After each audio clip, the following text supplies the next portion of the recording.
Good morning, welcome to the garden on this beautiful sunny day, and this is 4 days in a row now that we've had full sun and really warm temperatures, which is amazing because we've had a really wet June so far, like a really wet June. So this is day 4 of beautiful hot sun. We have until midday tomorrow when another week of rain is forecasted to roll in. But today's big job is harvesting before it gets too hot. The ranunculus is almost finished up for the season, but I think I can get a good bucket full today. I could sit here all day and drink coffee and listen to the birds, but I suppose I should get to work. I'll be back for you later. The ranunculus have been absolutely amazing this year, and in just this one raised bed I have Amandine Marshmallow, that's a light pink, Amandine Salmon, which, let's face it, this is orange, but the variety's listed as salmon, so. And then I have some dark pink and some white, and I do have some pinks mixed in there as well, so I must have mixed them up a bit when I saved the corms, and these are all the corms that I saved myself from last year, and they more than doubled, and the blooms are gorgeous. So we've got to get these out of here first. I really need to sharpen my Philcos. But out of all of these varieties, this salmon is definitely the most prolific, at least this year. So I'm excited to see what these corms look like when I dig them up to store them this year. Some of them are already turning yellow and starting to go dormant, but not all of them. So I may actually cover this bed to keep the rain off and give them another week or two to dry out.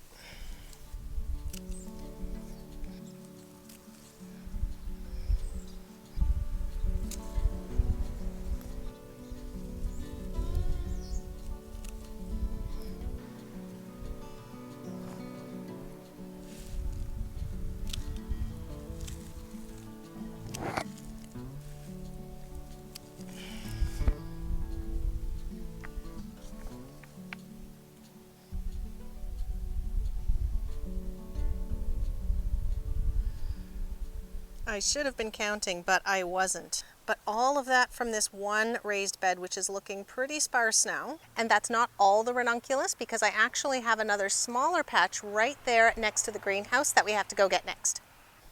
So I do have a little bit more salmon in this area, but I also have cream and mustard, one random pink corm, which is fine. And I also have some Bordeaux. And these were the ones that I bought new this year. And I have to say, the ones I saved from last year are a little bit more prolific. So I don't think I'm going to have to buy any for next year. These flowers are also smaller too than the ones I saved. All the more reason to save your corms. Yes, there are a lot of weeds in this area, but dealing with that is on my list for today. Cutting these early in the morning is definitely important because they lose a lot of water in the heat of the sun. A little bit more than they can take up too when it gets extreme.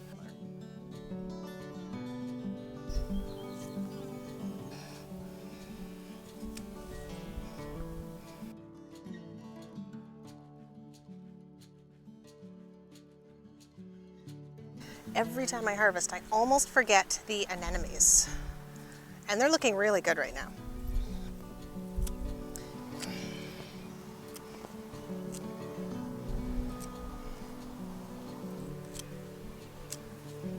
A few of these are too short or too open to use in bouquets, but I'm going to put them in a little vase on my kitchen table.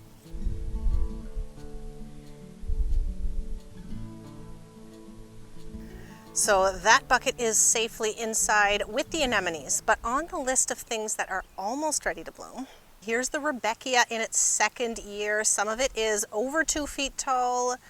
We're closer to 12 to 14 inches with the Sahara, but that's okay. These carnation buds are looking really nice. These are fall planted as well. Some of them are really small, Actually, having said that, I think that might be a different variety. Some of them are tiny. These are the ones I grew last year. Some of them are much bigger, so that's going to be interesting. The yarrow is just fantastic. The yarrow and the larkspur. And to give you a better idea of the height, so for reference, I am 5'9", not super tall, but not all that short either. And the yarrow is here, most of it. But, hang on. There we go, the larkspur. This one, look at that. It is almost as tall as me. By the time it blooms, it's going to be 6 feet plus, a whole bunch of these. This is why you fall plant larkspur. Look at it. Just for comparison, these are the spring planted ones. Fall planted, spring planted. Still perfectly fine, but there is one bloom stalk on these, and there are 10 on those, each. These are almost ready to harvest too, but any of these side shoots where the flowers are still closed, they are just going to flop over when you pick them.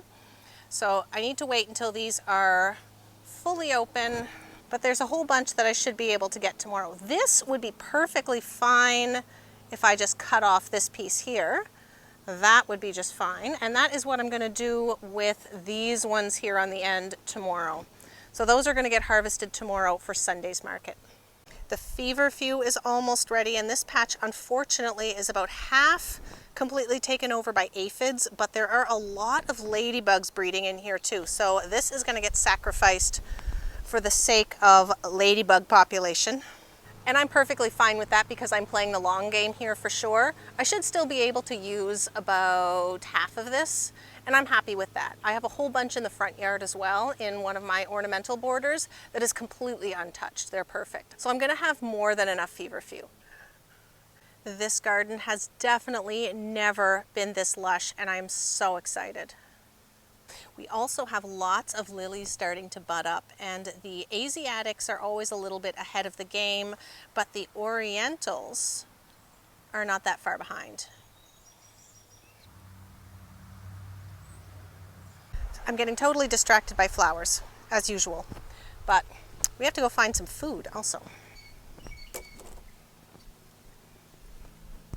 Coffee break. Now I know I said I filled up the garden pretty much completely with flowers, but I actually do have a lot of food hidden around here and there. So we're going to go and see if we can fill up a basket for the kitchen next. So we were just looking at the lilies in this bed, but all of that beautiful fern leaf stuff, that is fennel, which has to come out, but I have some herb customers who want it. So I'm going to wait till tomorrow, pull all that out and then bunch it up. So that's the same story in here. Most of the weeds are fennel and agastache, or what the heck is the common name for that? Hyssop, which is quite a nice ornamental plant. It's in the mint family, but I've been actually using that as filler. So I'm going to harvest most of that tomorrow too, along with the chamomile. Gorgeous, but I do want to get that out of there before it goes to seed, or that problem is going to get a lot worse. Okay, so we come to the upper garden. And I did plant 2 full rows here. The onions are doing great. We planted those together. The cilantro is fantastic. Let's start with that. I love cilantro so much. We use so much of it. Now I cut these almost all the way back for an order for the market last week. There, that is a beautiful bunch. On the flip side of that, my spinach was a complete fail. I have not picked one leaf off of here and it's going to seed, so that has got to go. Now in the next row over, this is where I direct seeded everything. So these are turnips, which I know I said I wasn't going to grow. And usually we let them get way too big and then the bugs get at them and we don't really use them. I'm going to start thinning these shortly, I think, though. So we have some little ones. Those are perfectly edible at this stage. And if I pick the big ones, then the other ones are going to continue to grow. So as long as I don't let them get out of control, famous last words. Next, I seeded radishes, which we have been eating. And then I have some nice butter crunch lettuce in between, which we are just starting to harvest as well. So I'm going to get a little bit of both of those. The next row I did the same thing. I seeded carrots. These the brighter green is carrots, 1, 2, and then in between is dill, because that is all going to get harvested as well. We're going to get some dill. We're going to leave the carrots. This little patch is beets, and I did not thin those because I'm going to wait until they're big enough to use for beet greens, and then we're going to take some of them out and let the rest of them develop into nice big beets. This dill in here is all self-seeded, but I did put in some kale, just the leftover seeds that I had. I think there's only 2 or 3 in here that germinated. And I plugged in a parsley plant and some chervil, which looks like it needs some water actually. Now in the next row over, I have some lettuce that self-seeded, and I did get a couple of harvests off this, but it is now bolting, so that has got to come out of there. So that's a bit of a problem. That's likely due to all the rain we had last week. But some of them are just fine.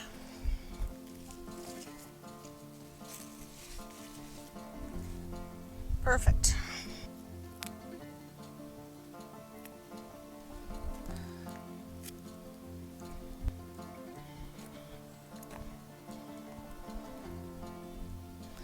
It's not a huge basket, but considering that vegetables are kind of an afterthought this year, that is not bad.